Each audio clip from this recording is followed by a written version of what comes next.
찾으신 줄 알고 교독하도록 하겠습니다. 무리가 모였을 때 예수께서 말씀하시되 이 세대는 악한 세대라 표적을 구하되 요나의 표적밖에는 보일 표적이 없나니 인자도 이 세대에 그러하리라. 심판 때 남방 여왕이 일어나 이 세대 사람을 정죄하리니 이는 그가 솔로몬의 지혜로운 말을 들으려고 땅 끝에서 왔음이거니와 솔로몬보다 더 큰 이가 여기 있으며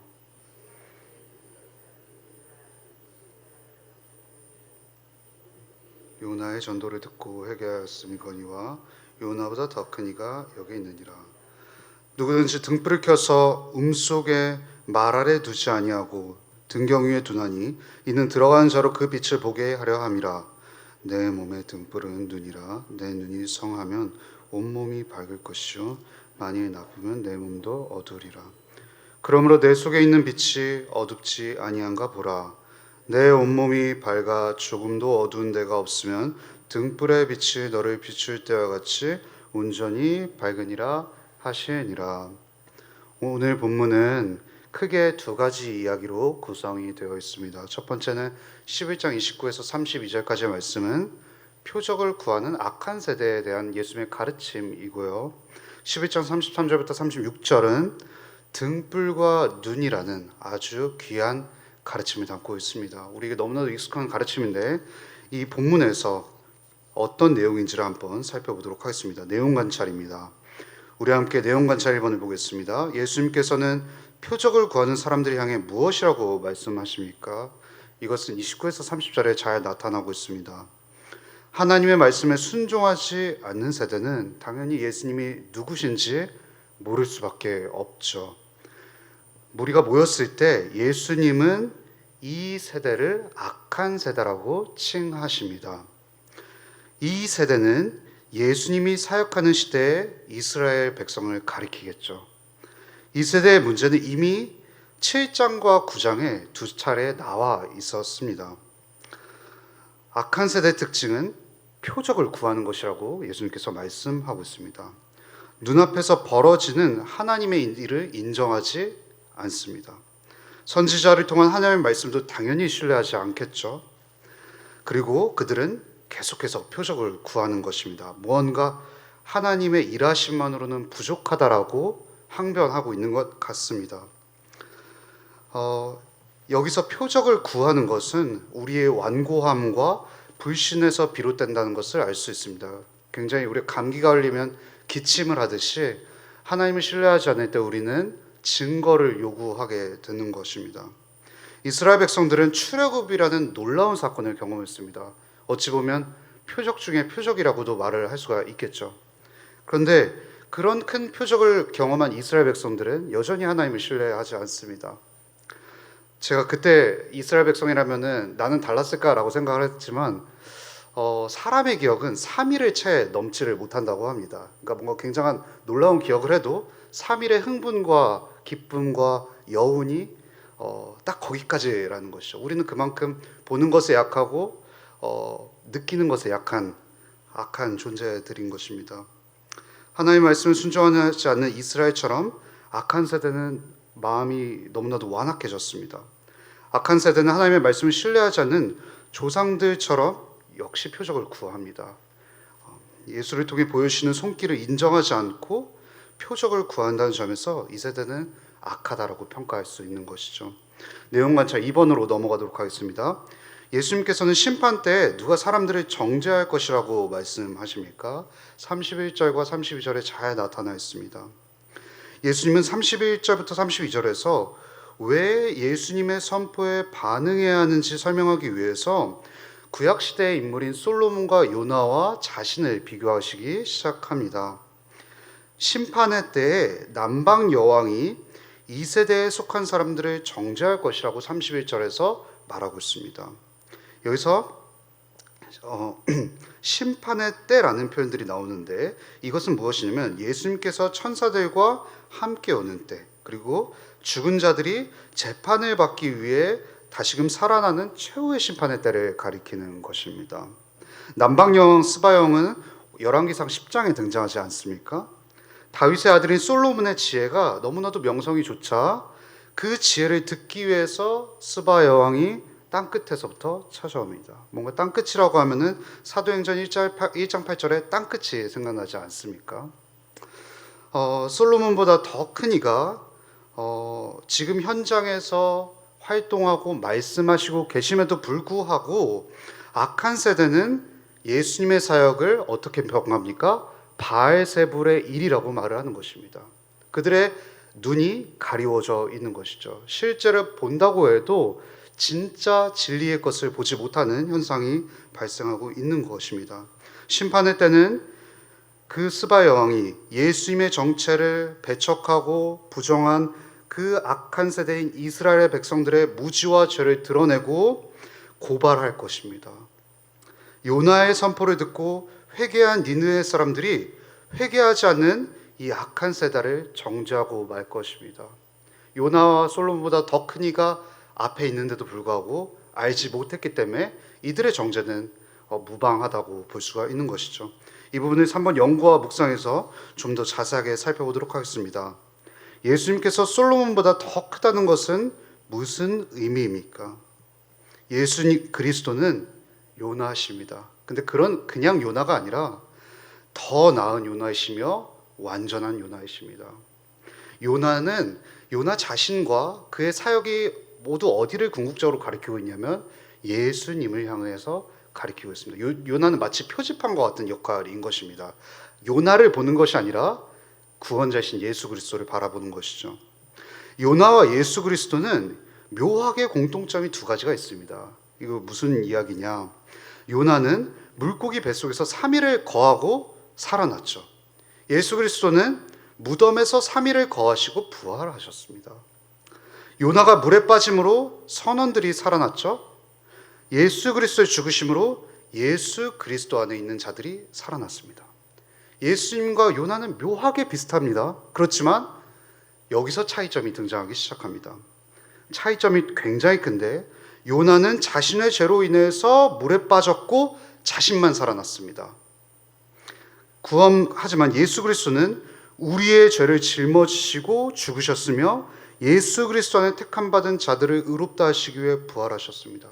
요나는 자신의 죄로 말미암아 자신이 죽음을 당한 일을 겪었지만 예수 그리스도는 아무 죄가 없으심에도 불구하고 죄인인 우리를 위해서 그분이 죽으셨다라는 것이죠. 그렇기 때문에 요나보다 더 완전한 요나이시고 요나보다 더 완전한 메시지를 전달하는 우리 구원자이시라는 사실인 것입니다. 그렇기 때문에 예수님께서는 솔로몬과 요나보다 훨씬 더 크신 것이죠. 그리고 저희 4번으로 넘어가도록 하겠습니다. 예수님께서 이 세상 누구와도 비교할 수 없는 유일한 구원자가 되신다는 사실에서 무엇을 느낍니까?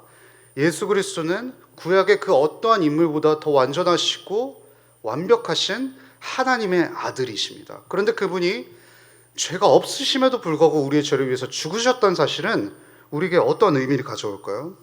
예수님은 우리에게 은혜를 줄 의무가 아무것도 없으셨습니다. 우리는 에덴에서 아담과 함께 자기 발로 뛰쳐나온 죄인들의 인생인 것입니다. 모든 영광과 존귀를 받기 합당하신 분이 사람의 몸을 입고 이 땅에 오셨습니다. 그런데 그분은 찬양을 받기도 부족할 판에 모든 것을 빼앗기시고 모든 것을 우리에게 내어주셨습니다.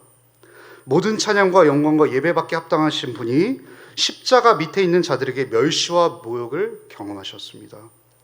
예수 그리스도는 우리가 은혜를 알기도 전에 우리를 대신해서 십자가에서 하나님의 진노와 저주와 버리심을 경험하셨습니다. 예수 그리스도께서 육체적 고통을 입으셨다는 사실이 그것보다 더 훨씬 더 큰 것은 무엇이냐면 영원전부터 사랑을 나누신 성부 하나님과의 교제에서 끊어졌다는 것입니다. 잠시 잠깐의 순간이지만 하나님의 영원한 사랑을 누리지 못하셨다는 것입니다. 이것은 예수님께 육체적 고통보다 훨씬 더 큰 비극이라고 할 수 있죠. 은혜를 모르는 배은망덕한 우리에게 먼저 아무 조건 없이 계속해서 신실하게 사랑을 베푸시는 것이 바로 예수 그리스도의 사랑이라는 것입니다. 그분은 배은망덕한 우리를 위해 죽음으로 거침없이 달려가셨습니다. 이 사실에 우리는 평안함과 자유를 누릴 수 있는 것이죠. 우리가 예수 그리스도 안에 있기 때문에 우리는 그 누가 우리를 비난하고 정죄한다고 해서 우리의 정체성이 흔들리지 않는다라는 것입니다. 여기서 5번 적용으로 가보도록 하겠습니다. 내 영안이 어두워져 순종하지 못한 말씀이나 회개하지 못한 죄가 있다면 무엇입니까? 우리는 뭔가 순종하지 못한 말씀이나 회개하지 못한 죄가 있다 그러면 살인이나 강도나 뭔가 거창한 죄를 생각하는데, 우리의 선행 속에서도 심지어 우리는 죄를 발견할 수 있습니다.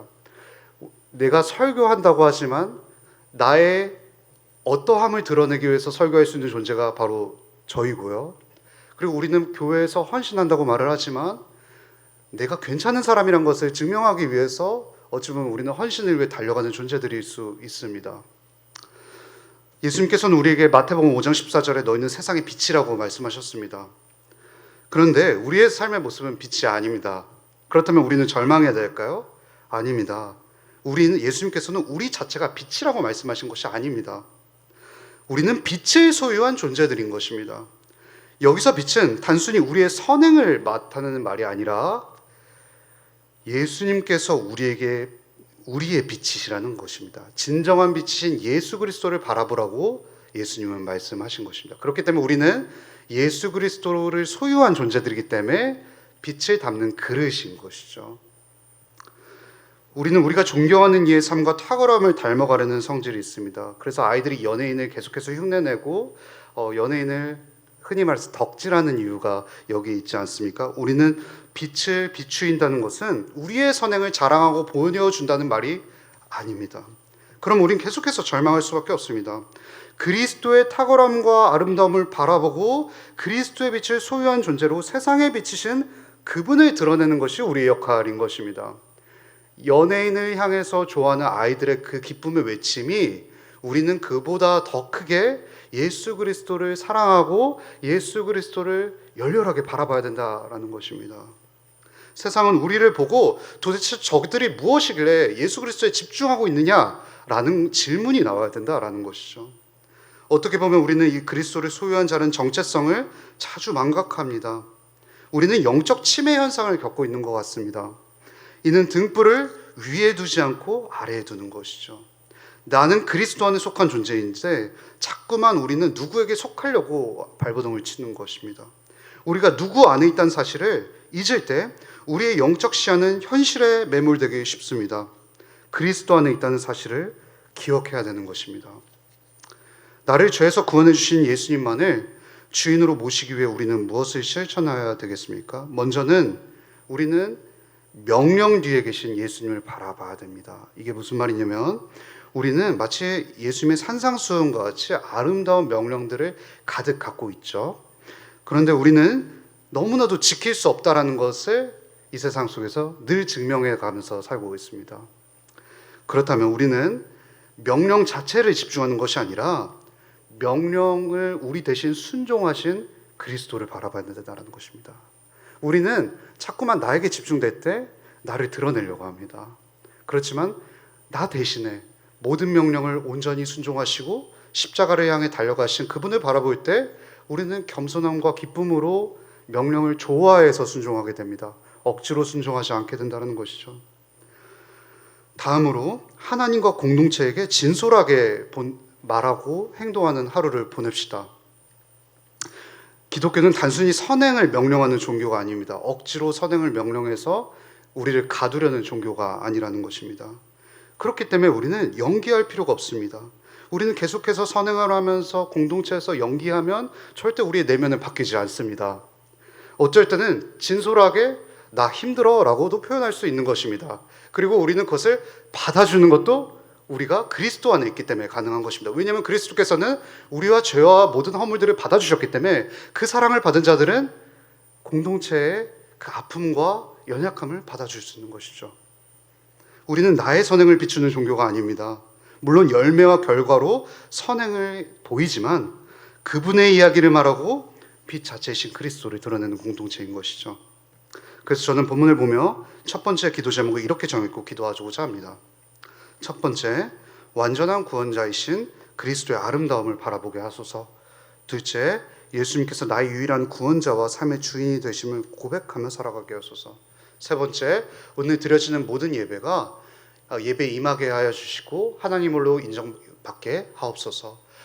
네 번째, 교회 리모델링이 은혜 가운데 순조롭게 이루어지게 하소서. 저희 주여 한번 부르시고 기도의 자리에 나아가도록 하겠습니다. 주여.